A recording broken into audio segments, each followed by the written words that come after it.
I am Ibrahim Abalde. This is the Thursday edition of QTV this morning. As you know, this program comes from through Monday to Thursday. Some of our viewers say, okay, why not you do something on Friday? Friday is the beginning of our weekend, so we don't want to jeopardize that weekend. Yeah, so Mr. Ali Drame is the co-host of this program. I'm laughing because, some people have weekends, some people don't. The people hear me complaining all the time about weekends. So, you guys are lucky, Monday to Thursday. For us, it's Monday to Saturday. You just got a day off that Sunday. Yeah, Sunday.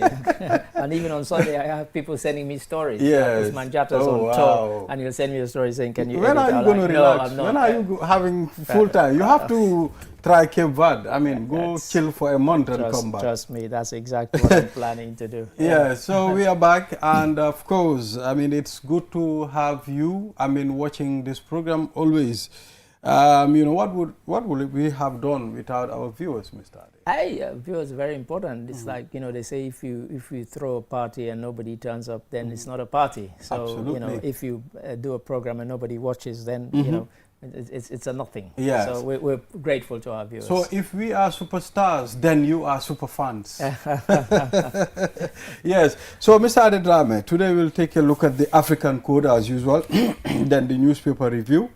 We'll be talking to Usman Jatta. He is currently with the President Tour. On this, what the President is calling a development tour. So he's launching things, he's inaugurating roads and so on. So yeah, it'd be good to find out what's happening. I think today is a rest day. So we should be able to get Usman quite easily. West Africa Food Festival. Come to the Gambia. For the first time. For the first, this is the first time. First time it's come to the Gambia. Oh wow, that's amazing. They've had it in Nigeria, Ivory Coast, Ghana. Yeah. But first time. Yeah. I think of once interviewed Chef Bojang. He attended that festival somewhere. Yeah. And he won a trophy. That's right. Yes. Yeah, so we'll be talking to Chef Musa Dabo, President Gambia Chef Association, and Alaji Bojang, Wafest Steering Committee. Steering committee. Then there's a wrong spelling here. Steering. It should be a steering committee rather. Yeah. Yes. So the African code reads, wisdom is like mosque rooms. It comes up late in the season. And it's true. Well, yeah, it's this thing that we, in many countries, not just in Gambia, not just in Africa, we tend to ascribe wisdom to age. We kind of link the two. That, we say wisdom comes with age.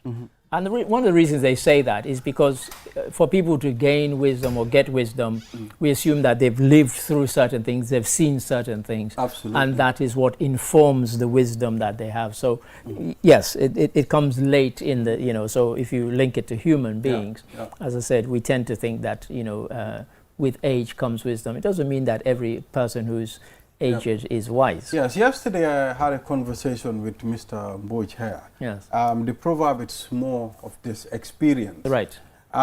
We were talking about how an elderly person can be more experienced than the younger person. But Mr. Boj disagrees. He said experience can, can happen to anybody. Even a younger person can be more experienced than even an elder person. I could sit here and say, I'm 71 years old and I haven't been anywhere. And a young person who has tried to get from here to Europe using the back way through the desert or through the sea, that's an experience I haven't gone through if I've just sat in one place. Yes. So it's true. I mean, experience, it depends. It depends on what you do with your life. You could just, as I said, sit in one place, be static and not experience much.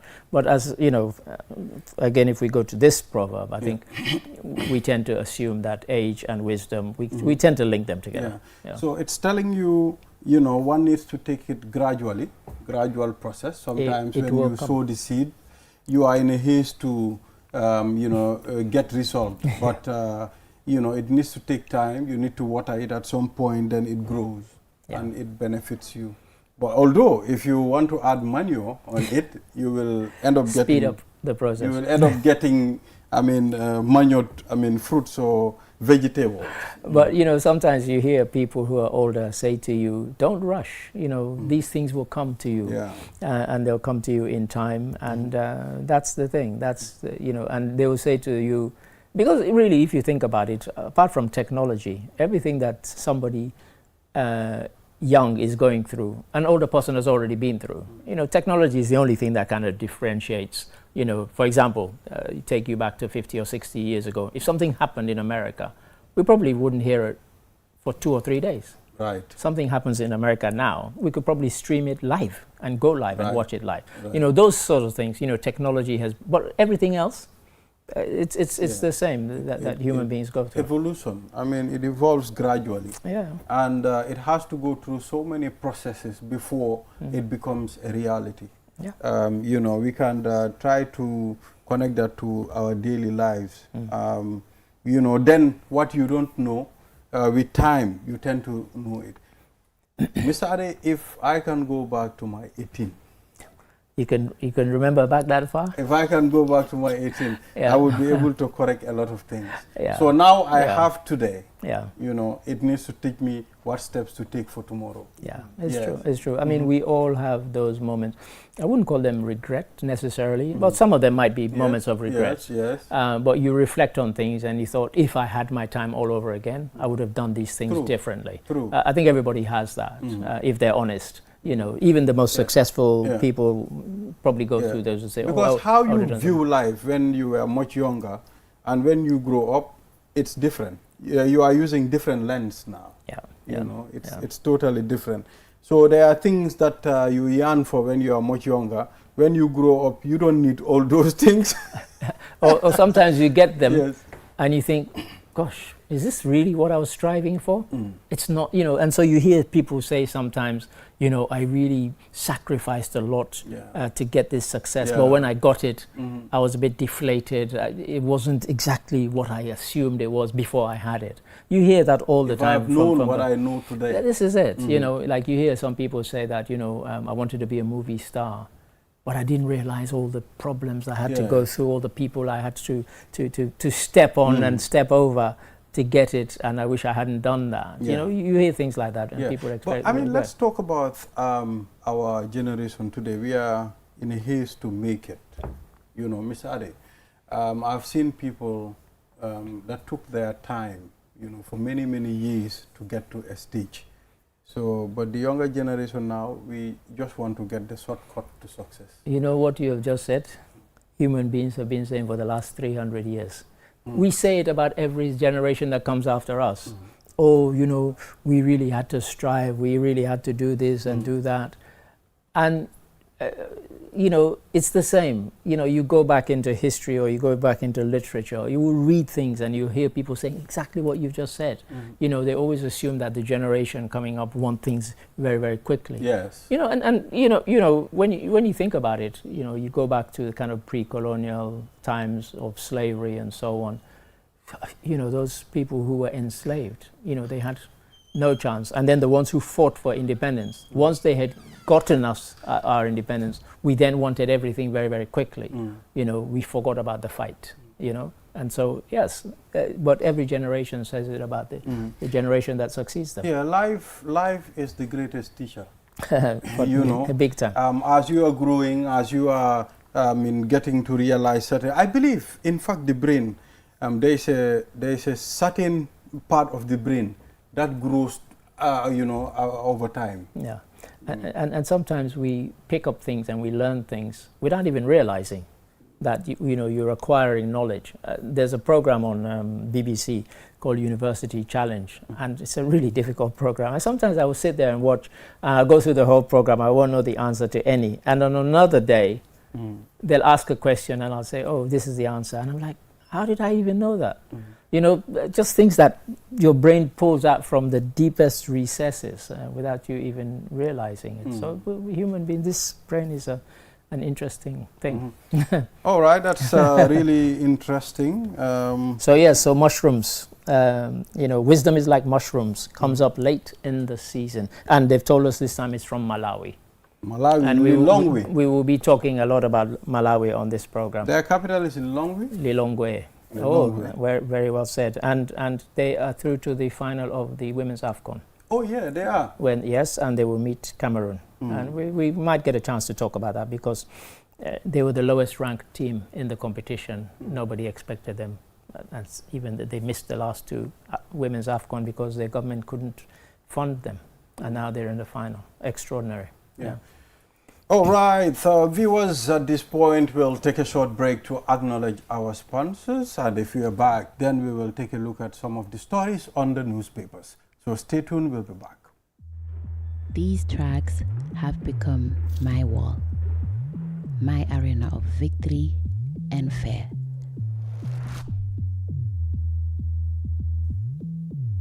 I relentlessly walk, push, strain, and stretched. Moments when every fiber of my being screams, give up. But the fire within me won't let me quit. Despite the burning muscles, in this sport, every moment matters. Every second counts.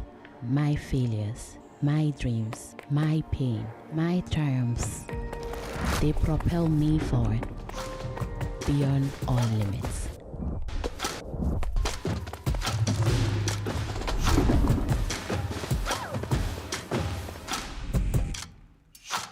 I am Gina Mariam Basbite, and this is Sunyubus. Join the biggest network with the cheapest tariff in the Gambia and enjoy crystal clear calls and super fast internet at the cheapest tariff only with QCell. Rush now and grab your free QCell SIM card today from any of our care centers near you. QCell, the biggest network with the cheapest tariff. QCell Sunyubus. We innovate, others follow. Welcome to the QCell 5G Gaming Hub, powered by ultra-fast 5G connectivity from QCell, the fastest network in the Gambia. No lag, no limits, just pure performance. Multiple PlayStations, Xbox racing with full car wheel control, and immersive virtual reality experiences that put you inside the action. Play the biggest titles: FIFA, Call of Duty, NBA 2K, Street Fighter 6, Forza, and many more.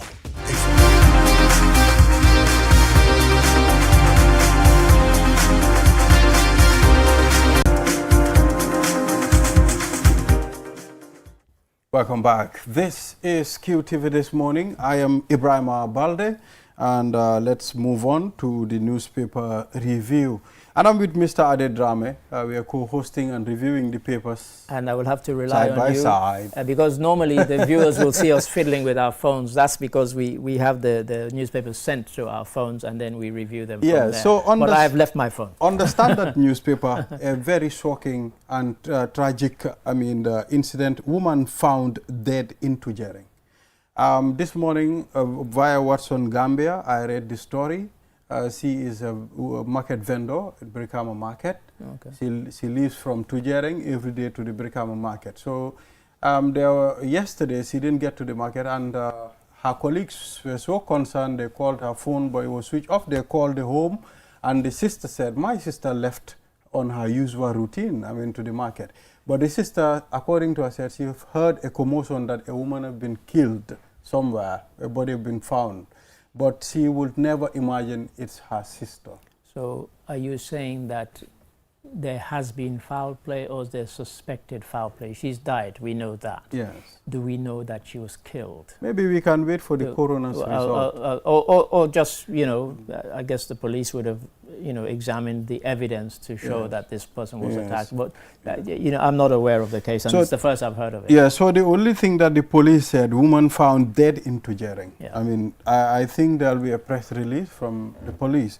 But just to synchronize this, the Minister of Lands, Ahmad Ba, on the tour with the President, he made it very clear to a particular community, we will never compromise, the act of killing people. If you are angry, you don't know how to handle yourself. He said the government of Adama Barrow is going to take steps to make sure, they maintain peace and order in the Gambia. Yeah, it's a difficult one. When ministers say these sorts of things, they're usually saying it to pacify the public, because the public is concerned. So every death is tragic, and every killing is even more so, because obviously people die every day of a natural death. True. But when it's a killing, it tends to shock us all. So even if there are not many, even one is shocking. And so, government will come out and they'll say these things. But it's very difficult. Absolutely. To police a whole country of 2.7 million people. How do you do that? So it's not an easy thing to do. Yes.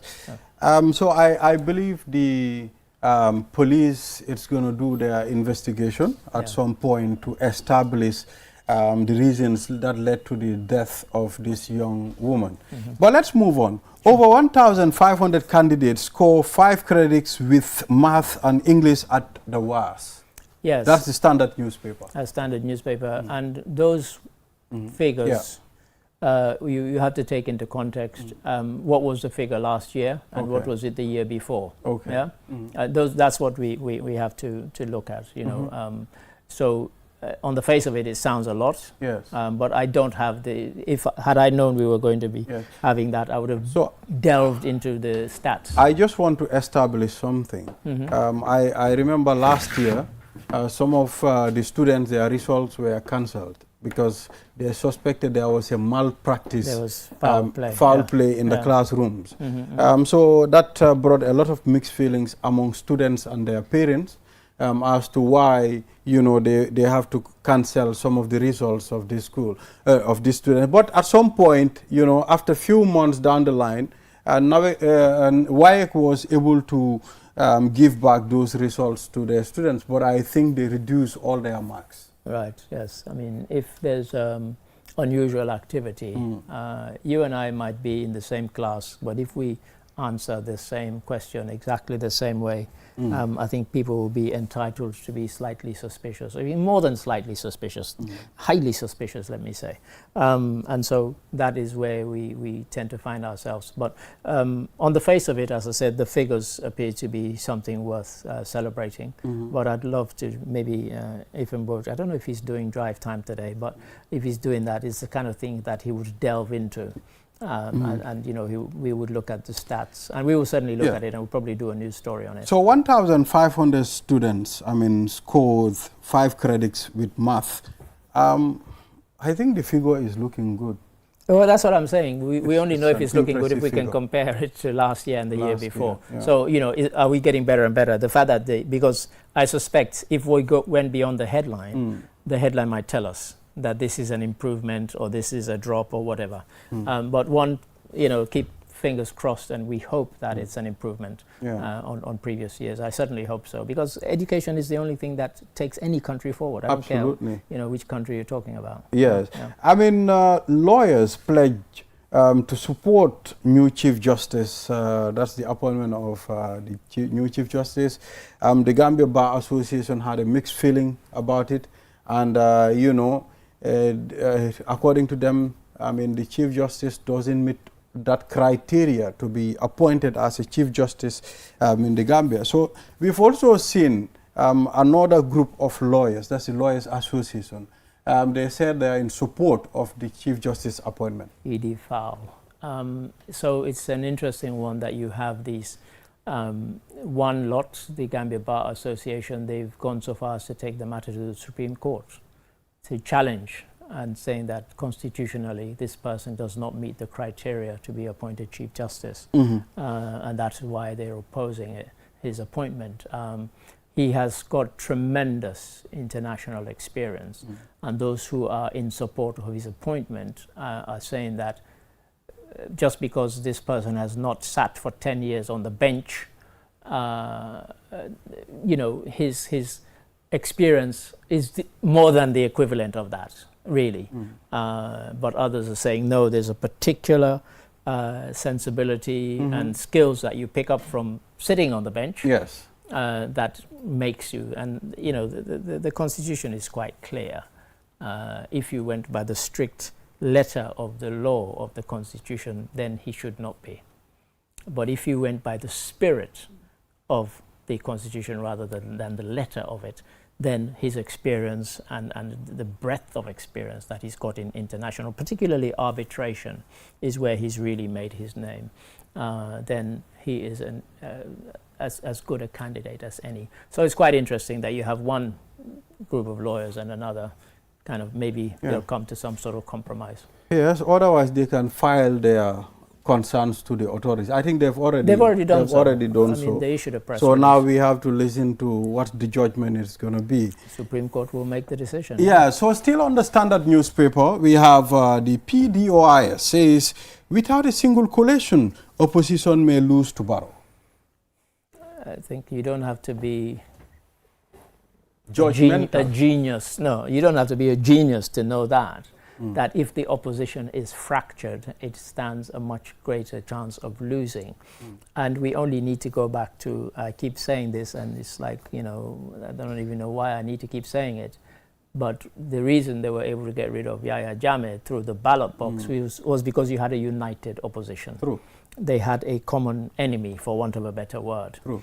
A common target, and say, let us all come together, put our differences aside, and get rid of this person by urging all our supporters to vote for this person, to get rid of this person. So that history has taught us that if you have a divided opposition, then the person who is the incumbent is very likely to win. But even if you have a united one, he might still win. So but it just gives them a greater chance. So that leads me to people that say Barrow shouldn't run for third term.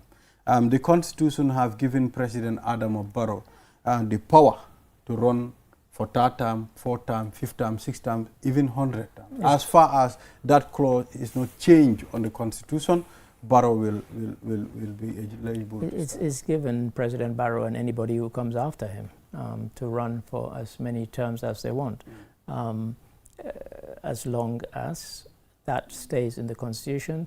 Then that is the case. And I keep saying this, I'm not sure why Gambians bang on about this. Yahya Jammeh could have run for 10 terms if he'd been elected. He lost even under a constitution that gave him unlimited terms. How many terms did he do? I think 4 or 5. Maybe 5, I think. From 94? Yeah, well, 94 wasn't elected. 96 was the first 96 time he was elected, so maybe 4 terms. But, you know, it wasn't term limits that got rid of him. So I don't know why people bang on about term limits. If again, you have a united opposition as they had to get rid of him, then you can get rid of the incumbent. And so term limits are a nonsense. Yeah. Really. So if you want, I think it's important for you to go and query your concern through the ballot box. If you are serious that's how you get rid of somebody you don't want to vote them out. I think so. Not you cannot. You see, the Constitution is the supreme law of this country, so you cannot go against it. Well, it's not that you go against it, but you can challenge it if you don't like it. Nobody's saying don't challenge it, you know. And in Sierra Leone, they have term limits. You can only serve 2 terms, and then you have to go. And that's fine. Yeah. Some people are not happy about it. There have been times when they've tried to change it, to remove it and make it sort of unconditional. ECOWAS, as an entity, as an organization, has always said that they want all ECOWAS members to have term limits and that those term limits should be 2. But there's not been enthusiasm for it across the board. As I said, some countries have it, some don't. Yeah. They have it in Sierra Leone, we don't have it here in the Gambia. But we still managed to get rid of Yahya Jammeh, even with unlimited, you know. Yeah, one thing yesterday too, I was talking to Mr. Mboj. I said, okay, many people, when you talk to them, they'll be telling, okay, President Adam needs to step down. Okay, fine. It's not that I'm trying to politicize for President Barrow, but the infrastructure under his regime is massive. And, you know, there is a lot of changes. Mr. Ade, you've been here for a long time, and you've been coming to this country for a long time. You've seen before and today. Not only have I been coming to this country for more than 25 years, but also as part of my history studies. This is the region I studied, West Africa. Yeah. So I've seen the development, not just here, or the lack of development. You know, for all that people say, if those who are Yahya Jammeh supporters, if he was so good, there'd be no need for all the infrastructure that we've seen under President Barrow. It's because he did some things. Yes. You can't take that away. But there's still a lot that he didn't do for somebody who was effectively in power for 22 years in a small country. And so every time our reporters have gone out, and as you said, it's not about politicizing it, but they've always been impressed when they go to communities, and we've seen it, and we'll probably hear it from Osman Jatta when we speak to him later in the program. Those people who are having a health center built in their community for the first time, they're having an ambulance given to their community for the first time. That's a reality. It's a fact. Those people who are having roads that connect them to the rest of the country, and they can move their goods, they can move people, they can go quicker to school, to hospital, to whatever. Yeah. Those are facts. It's not about politicizing it. I can remember, vividly remember, when I was with the QCell marketing team, we visited remote villages, the likes of Gunjur Kuta, you know. Mr. Ade, to access those places, even during the day, it's definitely a bigger struggle. A challenge. But now, it's as easy as just going to Serekunda market. And we shouldn't take the... I think, you know, the more we get these infrastructure, the more we take them for granted. But as you rightly say, all you have to do is speak to those who knew what it was like before these things came, before these roads came, before they got these ambulances, before they got these health centers. And let them tell you about what they endured and what they lived through. Yeah. And you will tell, you know, people will say, oh, presidents, that's his job, that's what he should do. But not every president does it. I can still vividly remember when I was in Basse, I think around 2009, I met one of my colleagues. We were going to the same school. He became a dispenser, sort of, or a nurse. So he was working from Yerobawal Clinic. That's where he worked. Right. I've seen him carry an old man on a donkey cart. Right. You know, flying from Yerobawal to Basse Major Health Center. Can you imagine? Yeah. You know, I still have that picture in my head. You know, there's the saying that, you know, you cut your garment according to your cloth. You know, although we in West Africa we tend to say cut your coat according to your size, but it's cut your garment according to your cloth. But for a country that does not have mineral wealth, the money, the funds to do all the fantastic things that everybody would want, simply not there. So you have to make do with what you have, either from you generate taxes or from loans and grants and so on. And so it's a gradual process. So when people want everything fantastic and they want Gambia to be Dubai today or tomorrow, it's not going to happen overnight. But nonetheless, one can see the progress that is gradual and so on. And, you know, as you said, every time you talk about these things, it almost feels as if you're either politicizing it or you're campaigning on behalf of somebody. But the ones who want to oust somebody who's an incumbent, they have to be honest about what they are promising and what they are going to deliver. Yeah? Because it's easy to make promises when you're not in power. And when you get in power and you realize the funds that are available to you, the money that's available to you, the loans that you might get, how difficult it is to get those, to do the development. We all want development, you know, of course, and we want it to be faster. But I'm sorry, we're not Dubai. We don't, you know, we're not the most visited place in West Africa. We don't have the oil money. And we don't have the oil money either that all these countries in the Middle East, for example, have. We simply do not have it. You know, and we have to. And, you know, when you have more people in the informal economy than in the formal one, all those people, every garage that you and I go to that's just by the roadside and they fix our cars, none of them are paying taxes. If we started taxing those, and we then start getting the revenue from those, and not just them, but every other business that you see on the roadside that's not paying taxes, then we can start saying, okay, we're collecting all this money, we're collecting all these taxes, and we have the funds to do all these fantastic things that people are promising. And you see, all these informal businesses needs to be structured in such a way that you know, we can be able to collect taxes from. Yeah, and you know, it's a very it's a very informal economy, you know, and you know, Bojo always laughs when we say it's a tax-based economy, because up to a point, because there are so many people that don't pay taxes because they're not formal in how they structure their business. And until we get to that stage, then, you know, it's going to be very, very difficult. But yeah, I mean, you know, this is, So NPP engage Gambian diaspora ahead of December polls. Yeah, the diaspora is an interesting one in every country, because in almost every country that you can think of, the diaspora always tends to have a kind of different view of their country of origin. Yes, and where they are. Than you know, than the ones who live there. Yes. And so, for example, in the Senegal last election and the one before, the diaspora vote was only in the last one actually did the diaspora vote kind of echo the one home, you know, Pastef, because they have diaspora voting, because we don't. And so it's always interesting to kind of gauge the sentiment. But even when people like Barrow were in the diaspora, how they were sort of criticizing the government, the government and attacking. And so you always get this. But again, we go back to the diaspora, they always feel disenfranchised, because if you take the formal and the informal remittances, this is a diaspora that sends up to and probably more than $1 billion a year. You know, every time I say this figure, it doesn't even make sense to me that a country this small, its diaspora is sending that only amount on of money. remittances. Just remittances, yeah.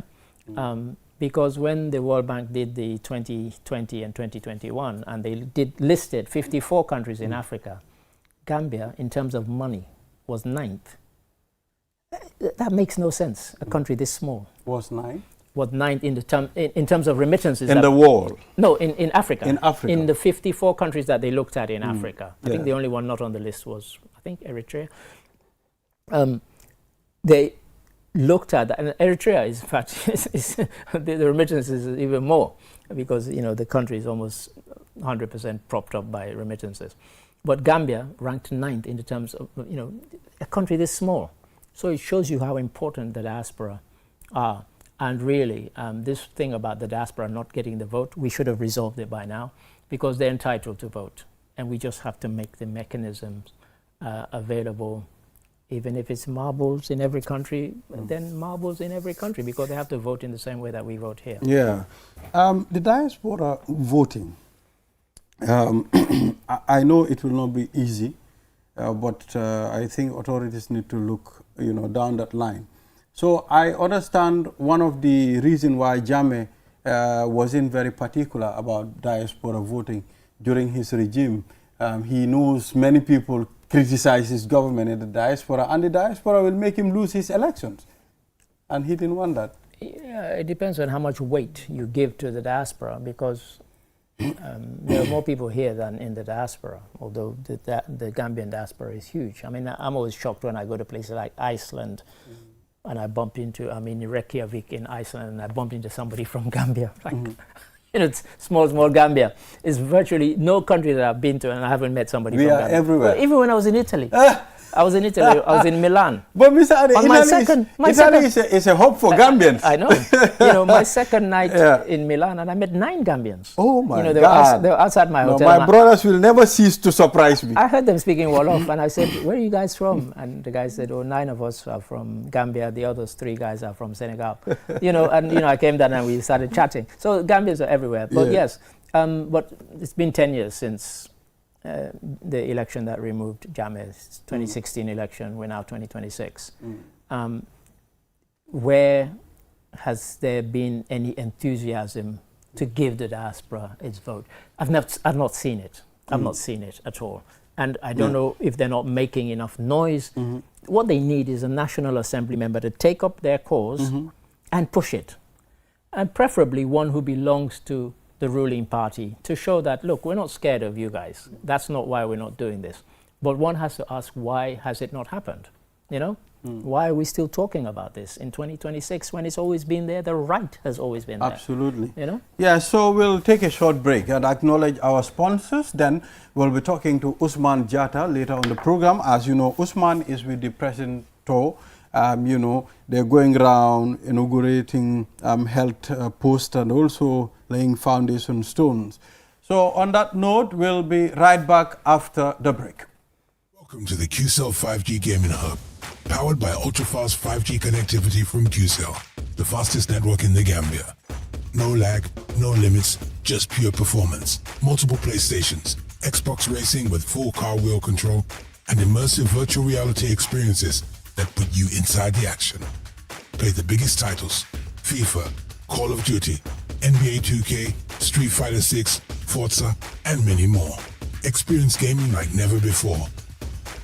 The QCell 5G Gaming Center is open weekdays from 12 p.m. and weekends from 11 a.m. Closed Tuesdays. For bookings and inquiries, call 381-0008. The QCell 5G Gaming Hub. Not just gaming. This is the ultimate gaming experience.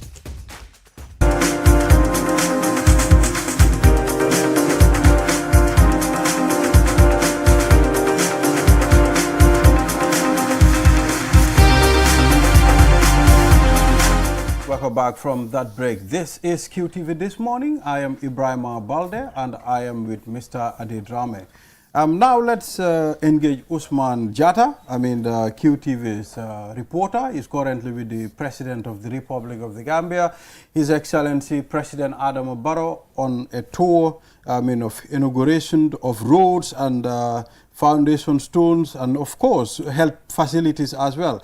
And also, Usman will tell us. Yes, and also engage some of the farmers. So we have Mr. Jatta. Mr. Jatta, good morning. Good morning, Mr. Balde. Thank you for having me on this morning today. Yeah, so please tell us, where are you joining us from? We are currently in the Upper River region in Basse, where the President is expected to visit communities, inaugurate spatial centers. That is the Governor's newly constructed office today.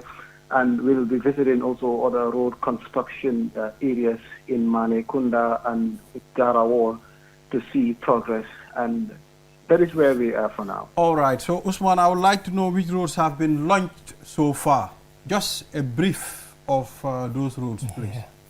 Indeed. Thank you for that important question. Just on Tuesday, the President was in CRR, where he inaugurated the 26-kilometer road, Raniro, Karantaba, and Fula Fitu road, a very vital road stretch which helped a lot of communities which were inaccessible in the past, bringing them to the spotlight, connecting them to the main national highway so that they can connect with markets, so that they can get access to essential services. This is a very vital route, and one important community was Raniro. Raniro was a community which was, inaccessible. It was a community that had challenges in water challenges, electricity challenges. But today, Raniro has water, Raniro has electricity. So it's a huge milestone for the President, and it was the main road he inaugurated, aside from inaugurating the health post in Balangar and in Jao. Mm-hmm. The impact of these roads so far, we would like you to highlight on that. Indeed, they are very important projects, as I mentioned earlier. They are roads that connect, these residents to the main highway. We know we had the President in the past constructed the Lamenkoto Pasamas, highway, which goes all the way to URR, from CRR to URR. But entering inside, like in most of these remote communities, they don't have access to the main highway, and it made life difficult for them. They have to rely on donkey cart, during, emergencies like pregnant women find it very difficult to access health posts, health centers, for delivery. Children going to school, couldn't, have access to schools. So it was very difficult for them. Life was literally very dark for them. So it's like, these projects remove them from very challenging moments, and they are very grateful, and that was why the president was highly commended, and the reception he received was just amazing. But one could not see that picture if you don't know what they were experiencing in the past, actually. So they are very vital projects, and the contractor or the supervisors of the project, which is the NRA, they are very hopeful that when the residents use the roads properly, it will serve them for several years, because they are double surface in roads as well. So, it does not have much pressure like in the Carnifing municipality and in the West Coast, because it doesn't have that traffic. So the road is expected to serve for several years. Yeah, so we have Mr. Ade. Yeah, Osman, good morning. Good morning, Mr. Ade. In terms of what you've seen so far, what have been the things that have impressed you the most, either in terms of infrastructure or in terms of what people have said regarding the infrastructure that you've just mentioned? Indeed, the infrastructure is one thing that really impresses me, actually. There's a lot of upgrade, a lot of development in terms of connectivity in the rural area, which is very significant, actually. It reminds me of my time in China. When you visit rural communities, you still feel like, you're seeing some city aspects in it. And it's the same thing that is happening in the Gambia. It's happening gradually. It may be slow, but it's coming gradually. And the second thing is the electrification. Today, if you travel around, you see a lot of places, they have, the lights are everywhere. During the night, you feel like people are living life, because with electricity, comes with a lot of essential services. You can watch TV, you can, people are involved into the technical jobs could have access to electricity to do their jobs, and that will help them to improve their livelihoods. So in terms of electrification, the government is doing a lot to make sure that, it connects a lot of people to the national grid. And I know it's happening actually, but still there are gaps, and they're still calling on the president and the government to step in to make sure that they provide more electrification. And in the area of water as well, a lot is happening. Like we're seeing the ISDB, that's the Islamic Development Bank. They're doing a lot. They have projects where they provided water boreholes. So all of these things are helping in rural communities. They are helping to promote resilience, which is very important, because it's not the government. The Gambia does not only stop in Brikama or in Banjul. That's the sad reality. When you talk to people, sometimes they think that it's where the Gambia stops. But when you go to somewhere in Bolibana, in Yamanar, these communities, they really need help, and the government is really pushing to help them to see that they have access to essential services. And the most important part of it is the government is trying to provide most of these services using national funds, which is very important. It is very significant for the fact that it's the first time the country is relying on its resources in such a magnitude. That is why, I don't want to sound political, but Barrow himself said it. He said he is the owner of the lights and the roads, as in his own words, actually. So it's a bit ironical. Osman, I think as well as these kind of infrastructure projects, the government has, for many, many months and years now, talked about food self-sufficiency and by 2030. So you've also visited some projects. I know we carried a story from you yesterday. I just wondered if you could update us on some of those projects, particularly in rice farming and so on. Indeed, I think that is another important part of the president's tour. The president started his site visits in NBR regarding the Maka Farafenye Agro-Logistics Center. It's a very important logistics center. Once it is complete in 2 months' time, it will really help farmers, in terms of avoiding post-harvest losses, because, it is designed in a way that, it has cold stores, drying areas, meant to support farmers. So they will not only be dealing with farmers, but they will also be dealing with enterprises, who would come and own stores. They'll get into concessions, wherein they will be having their produce, stored there, and it will help them to have better market prices, to keep their produce, to avoid, losses, which has been a major problem for most Gambian farmers. It's not only in the NBR, but across the board. Farmers would always have, massive harvest, but at the end of the day, they find it difficult. Like the storage part becomes the problem. So this is meant to solve that problem. That is why once it is completed, it will really help. It will go a long way in addressing that. So another important project is the regional rice value chain program, which is currently intensifying in the Central River region. And the government is partnering, like it's not only like in different parts of the Central River region, in Sapo, in the URR, and they have projects all over, and they are growing. They're trying to make sure that the country meets its 2030 rice self-sufficiency target. What they're trying to do is now they're trying to push the target to 2027 so that we can achieve it earlier. And it's really possible. If you're on the ground, it's impressive. The fields are being prepared and it's almost set for work.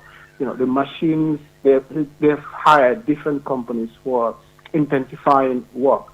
So it's very important for the country because right now the country is importing almost like 80% of what it consumes. 85%. Yes. 85%. In fact. If a nation wants to develop, it has to have its own food basket. You cannot rely on, you cannot rely on import. It's like the Made in China brand. Yeah. So I think it's a very important thing. And one important thing about the project is that they're trying to use renewable energy. They're trying to harness renewable energy to be able to pump water from the Gambia River because, as we know, the Gambia River, it contains, there's a portion around the URR end which is non-salty. So that's a resource for the Gambia. When you talk to people, they tell you the Gambia does not have resources, but that is a major resource for the Gambia. If it is well tapped, it could be used with the land that is available, the vast land that is available in CRR and URR to feed the country. Usman, quickly, one of the things you've kind of touched on is because in some of your reports we saw that they're using solar power.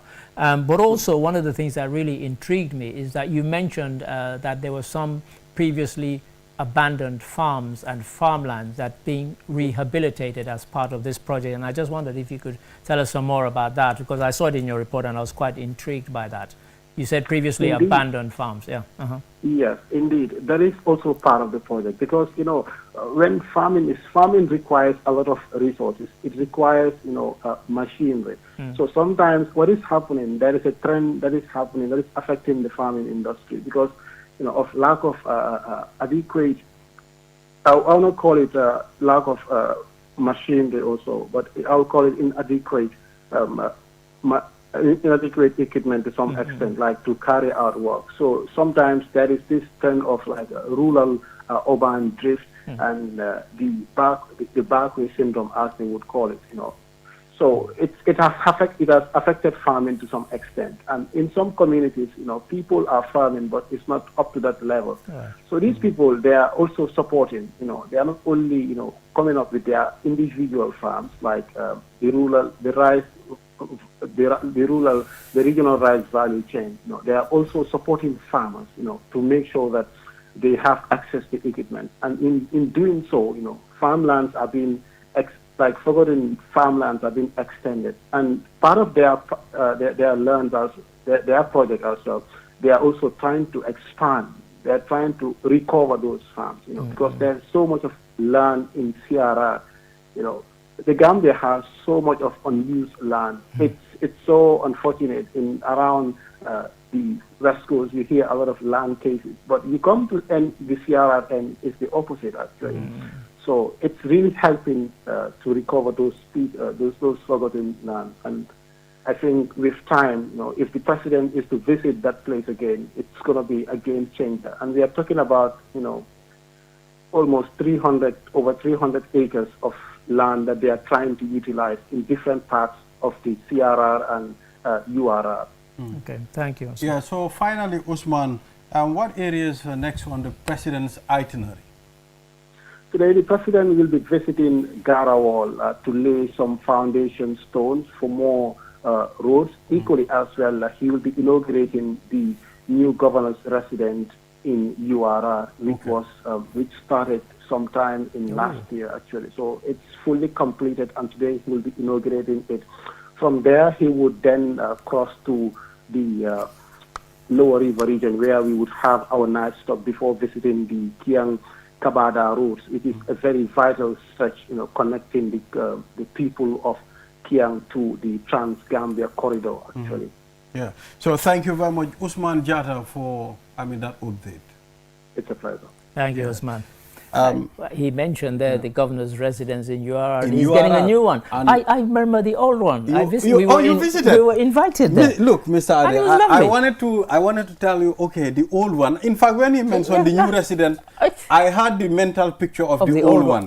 Yeah. So I think the governor needed it. I went there. It was magnificent, but you could tell that it was it needed repair. It's not in a good state. It's not, and it was a magnificent setting and building. I was there several times. I had my lunch there with Governor Omar Khan. Yes.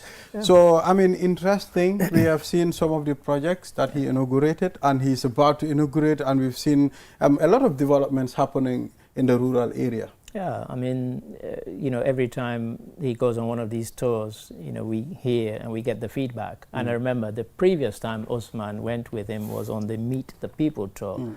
And the first thing he said when he came back was that they visited, 50, however many, and about 30 of those communities. The most exciting thing for them was that it was the first time they'd had electricity ever.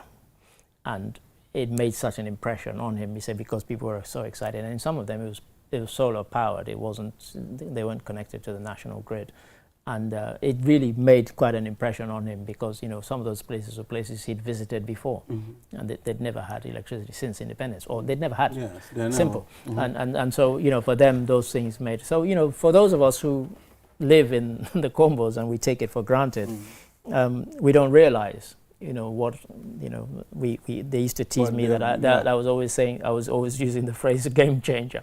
But we don't tend to realize what a game changer it is for people who live in those rural communities to have access to electricity and sometimes also the electricity to pump water as well. So, yeah. Well, I think leadership is all about that. You consider your people that are living even far from you. But I am pretty sure President Adama Barrow, before he became the president, he's been visiting communities like that because it's not far from Manka Mankunda. So he knows how those communities were struggling to have access to water, electricity, and good infrastructure, so now they are getting it. Yeah, and the job is not done.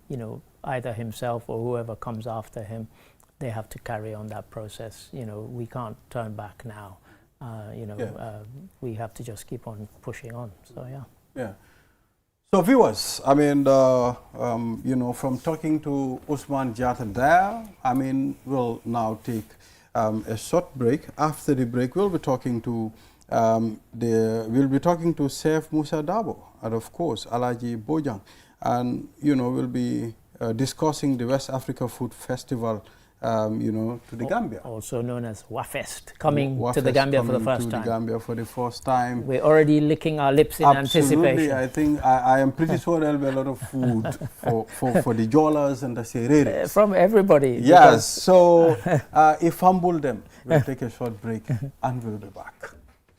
Money is changing the game with mobile money payments. Now, you can pay your QCell mobile broadband plan faster, easier, and way more convenient with your QMoney wallet. Just open the QMoney app or dial *323#. Select option 4 to buy or pay your broadband plan in seconds. No stress, no lines, no last-minute panic. Whether you're streaming your favorite shows, browsing the web, or working from home, stay connected without missing a beat. Stay connected the easy way with QMoney's QCell mobile broadband payments anytime, anywhere. For more information, call customer care on 133. QMoney. Sunyakape. Terms and conditions apply. In December 2026, Gambians head to the polls to choose a president, and history may hang in the balance. As the day draws near, every week, right up to Decision Day, QTV will lead the political conversation. And nobody breaks it down like QTV.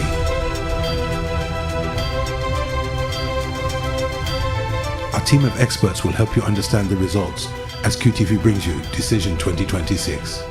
A weekly program dissecting the issues, driving the debate, and giving Gambians a front row seat to the hottest topics for the defining election of our time. Hear differing views, put forward and challenged, manifestos dissected and explained. Stay informed, stay engaged. Stay tuned to QTV for everything you need to know about this year's election.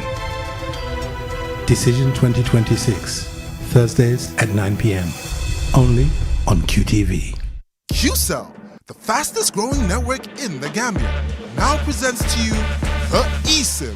QCell's eSIM allows you to electronically scan a code and join the world of digital SIM cards. Customers with physical SIMs can easily switch to the eSIM as well. So rush now and get connected with an eSIM and start using the latest mobile technology with your trusted GSM operator.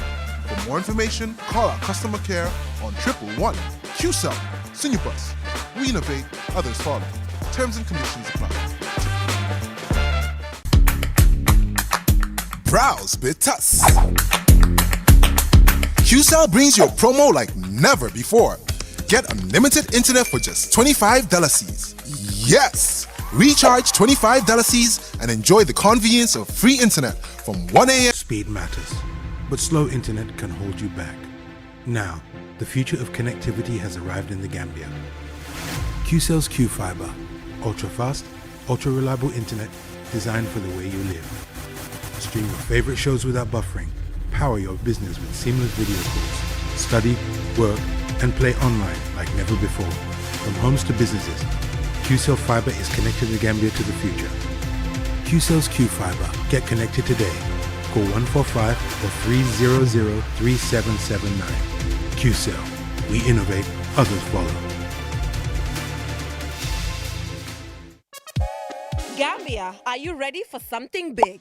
From your trusted GSM operator, QCell, your favorite app just got a major upgrade. From your phone to the world, buy credit, buy Sunu bundle packages, loan credit with eFankanta, and buy Q-Power all in one place. And here's the real upgrade. Q-Money is now fully integrated in the app. Send money, pay bills, save money, so faster and easier than ever. And for our entertainment lovers, stream QTV, Q Radio Live anytime, anywhere. But that's not all. This upgrade also brings enhanced security features, smoother performance, and a brand new interface designed to save your time. This is more than an app. This is freedom at your fingertips. Download the new QCell app today and unlock your digital life. For more information, call our customer care on 111. QCell, Sunubus. We innovate, others follow. Terms and conditions apply. Bokal si network bu gëna rëy gëna yombale si réewi Gambia bi fii jëfandikool call bu set internet bu gaaw li yëpp si njëg bu yomba fii si QCell dawal léegi si suñ customer care bu la gëna jege ñu may la QCell line te doo si fay dara QCell network bu gëna rëy te it gëna yombale si réew mi fii QCell suñu bas ñoo xaali yoon bi ñeneen toppa naine dake network koto mi yalonko wole warta nyimbanko kan adung adabe soniaring wala nyama imuna fang telefono la mi yalonko abe seniaring adung internet wobe tariaring nyindung QCell dorna sinyin nati aleno ibori yela QCell line ota customer care mi suti atima bi QCell network ko mi warta network ko beti adung adabe soniaring QCell sunu boss ntollanga silo walang dulia bulan noma.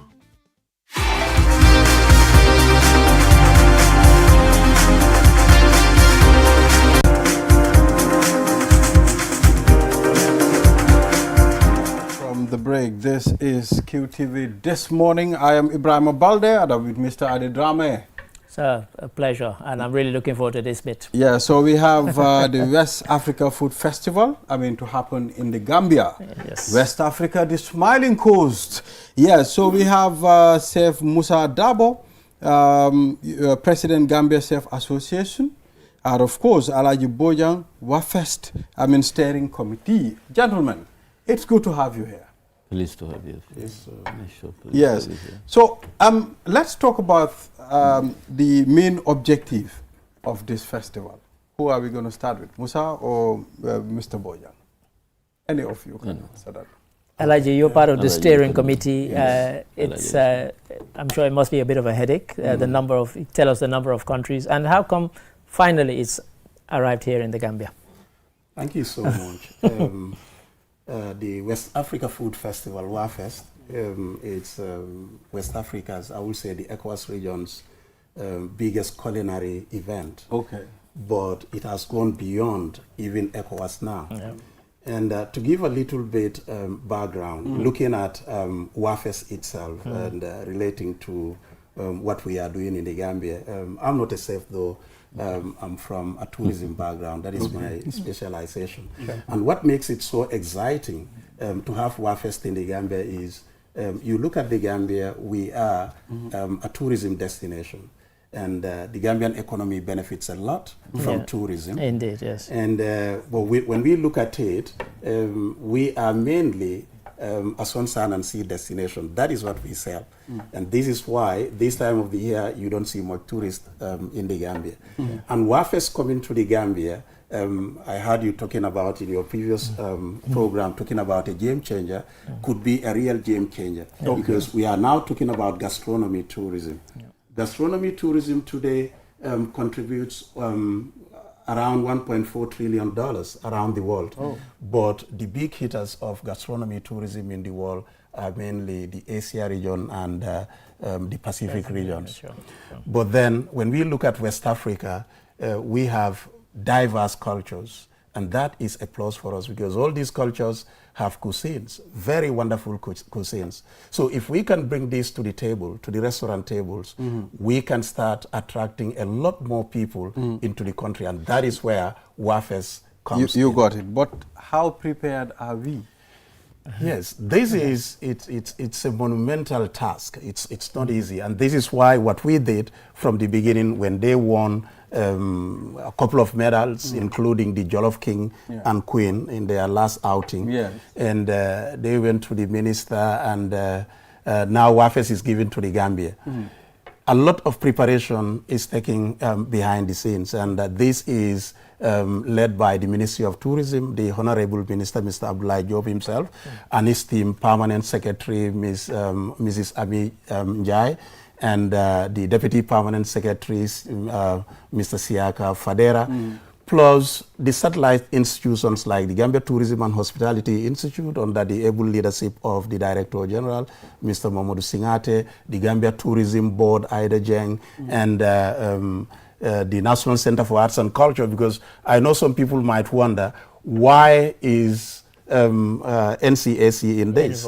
Because this is about culture. Food is our culture. It tells our stories. So the NCAC and we also have the ITC, the International Trade Center. I just made a note. I hope you'll mention ITC. Yes, ITC is one of our main contributing partners. Sure. So we have constituted a steering committee, and we meet on weekly basis because we know it's a lot of work to do. And the secretariat is at the GTHI. Now we are trying to look into the logistics and everything that compounds into making WAFest successful. And we are trying to reach out to partners also who can come in to support this noble cause for the Gambia. Yeah, so Chef Musa, why was Gambia chosen, I mean, to host it this year? As you know, definitely we've been in WAFest for so long. And then I can say where we are now, today, even today, we are the defending champion of West Africa, you know, as far as WAFest is concerned. Last year we won at least 4 medals in Ghana, to become the defending champion. And we've been winning for so long for the Gambia. We brought so many medals for the Gambia. So, yeah, it will not be fair if WAFest don't at least you know, come to the Gambia, because we've been going for so long. So this time, it's even like, you know, the board, the board normally vote for countries that are definitely to host WAFest. But this time, you know, definitely they wasn't voted. It wasn't. They just give it to Gambia like that because, you know, you understand. No, it's overdue even. You understand? It's overdue, definitely. You know. Yeah. I mean, we, from the news angle, we have always covered it. Yeah. And you're right. And we've always joked, Yeah, like, definitely. how come it's never happened here in the Gambia? So for us, we were quite excited because we've had to rely on footage from other. But we mentioned the number of countries that will be coming here. So in terms of the Chefs Association, what are you hoping to use this event for? We know that it's beyond just the culinary event itself. And we talked about gastronomy, tourism, and so on. Chefs Association, what would be success for you come this event? You know, food is a core part of our cultural identity. You understand? So organizing this event would help us document our traditional recipes and cooking techniques.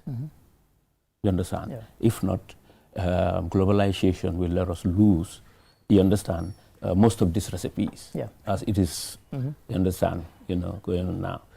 So organizing this event definitely will help us not only, as he said, find tourism, you know, food tourism is very important. It brings that also to the country, you understand, but it will help us also to document at least, you know, our cultural recipes.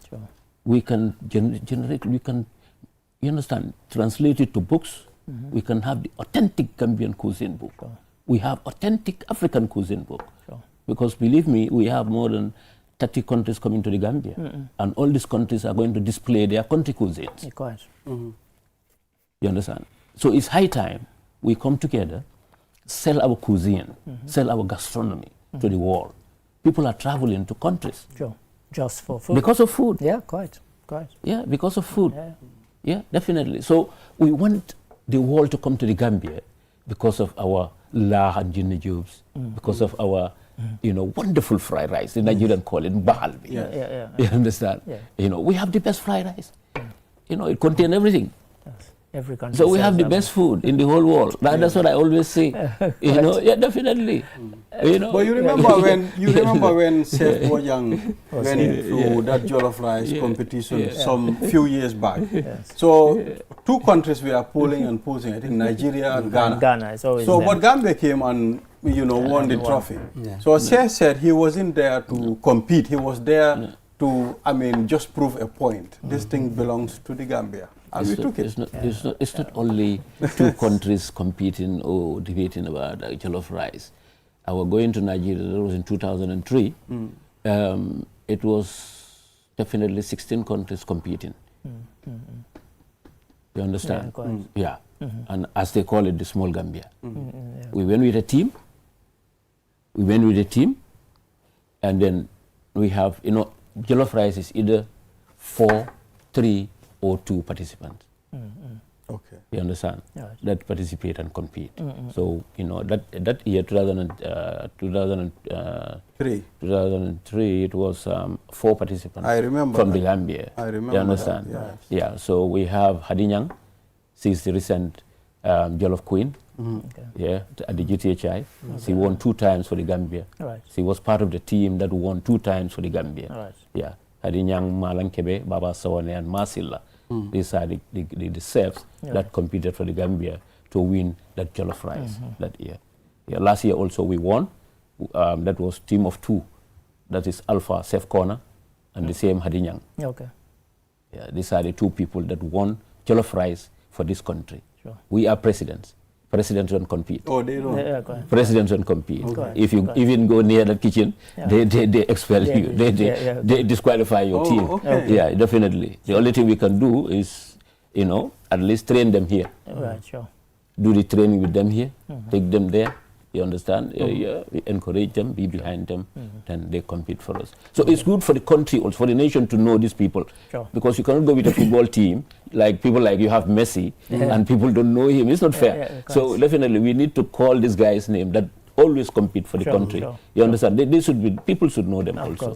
Definitely it's good to do things like that. If we can come back to you, Alhaji Bojang, we've talked about this, but we haven't said when this is happening. So please tell us. Yeah, thank you so much. WAFest is going to take place from the 15th October to the 24th. So it's a 1-week event. But prior to that also, we have an inspection team that is coming to the Gambia very soon. To make sure that we're ready. To make sure that we are ready with what we are doing. So, Mr. Balde, is 7 days enough for you to taste the cuisine from more than 30 countries? Well, Shall we make it 2 weeks? I think that's a little time. I think you need to extend that. Seriously. From all those countries, we want to have a taste of every country's cuisine. How much can you eat in a week? Not much. It depends to the sponsor of the program. Sure. You know, we're still looking for sponsors. Sure. You know, everybody that can step in. Sure. Definitely should step in to make it great. Sure. And when you mentioned ITC, because when we went to the soft launch, we heard people who were pledging both you know funds as well as you know other sort of pledges. But if we now we know the date. Can you tell us where this will be taking place in case people are interested, and also if people want to attend, how can they attend, and is it going to cost them anything? Those sorts of things. You know, steering committee should be able to tell us. The Gambia Tourism and Hospitality Institute, GTHI, is the Wafes village, and that is where most of the activities will be taking place, like the cooking competitions. But also we will have some exhibitions there during this period and some cultural activities. But the opening ceremony will take place at the Sadauda International Conference Center. And the closing ceremony also will take place at the same event site. But then Saif Dabo will tell you what we expect, because I know you will be interested to be at the opening ceremony because there are certain food activities that Mr. Carr, are you listening? Oh wow! Dabo will tell you what will happen on that day. Yes. At the opening ceremony, always how it happened. We have the opening ceremony in the morning, like from 12 to, let's say, or from 10 to 12 o'clock. Yeah, from 12 upwards is where you have the country cuisine display. All countries will cook their cuisine, their cultural, you understand, you know, cuisine, traditional cuisine, you know, which we will, you know, display, you know, for taste. Right. Yeah. So if you are covering this from the media, come hungry. Don't have breakfast. No, don't have breakfast. No, don't have breakfast. So please carry If you want, you go to the Nigerians. If you want, you go to the Ghanaians. If you want, you go to the Sierra Leoneans. Oh, wow. If you want, definitely, you go to the Burkinabes.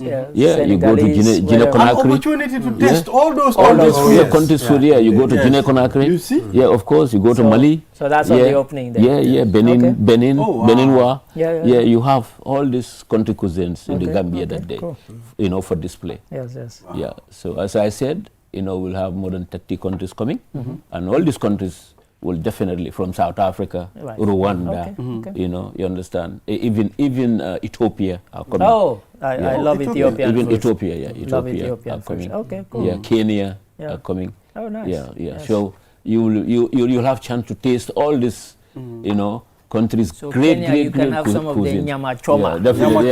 Chama, you see now. It sounds sweet. I didn't even taste it. Just hearing the name, nyama choma. Yes. You know, they are good in that. So we have barbecue challenge also. Okay. Yeah, we have barbecue challenge. The Afra, our Afra, and the Yama choma you're talking about.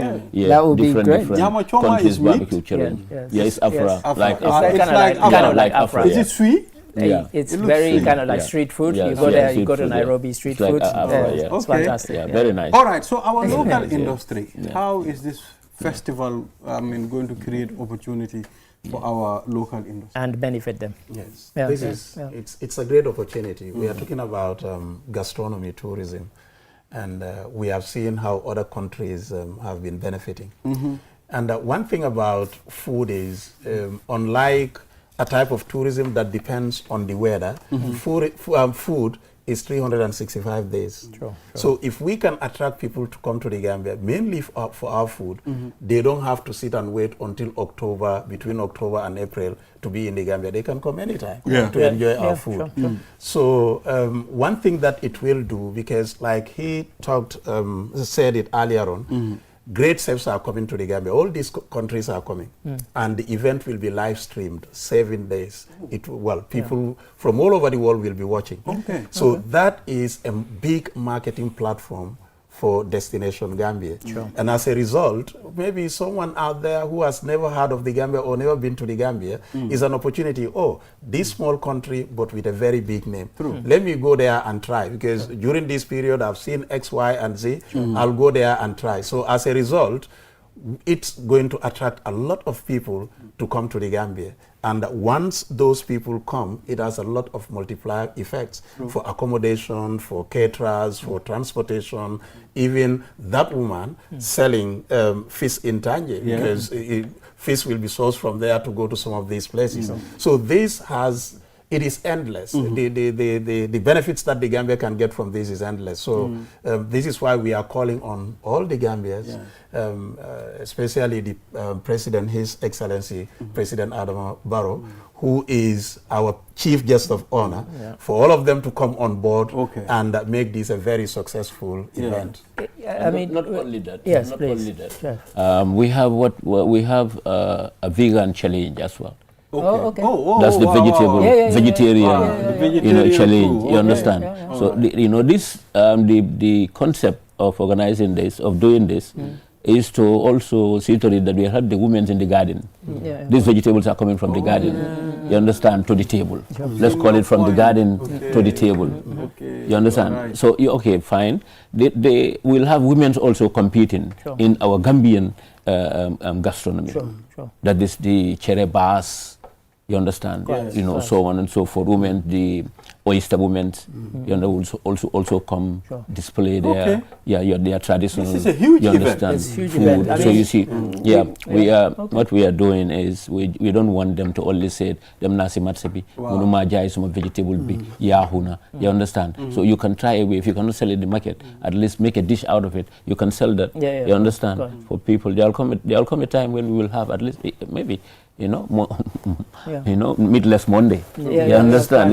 People, because vegetable, definitely. You can do a lot with vegetable. And it's healthy. It's a healthy food as well. I mean, definitely. You said, tourism obviously very actively involved in this, and because I presume because it's only a week, most of those who are attending won't get a chance to see the rest of the Gambia.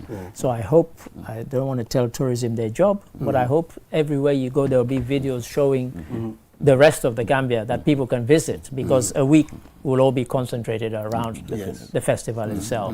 So, it's an opportunity.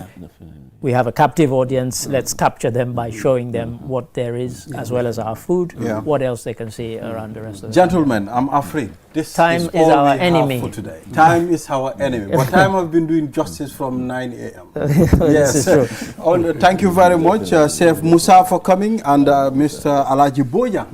Yes, we will be there. Definitely. And we will attend and test all those foods. Inshallah. Yes. Mr. Ade, thank you very much for staying. Pleasure. Yes, viewers, this is all we have for this week. Enjoy the rest of our programs. Bye-bye.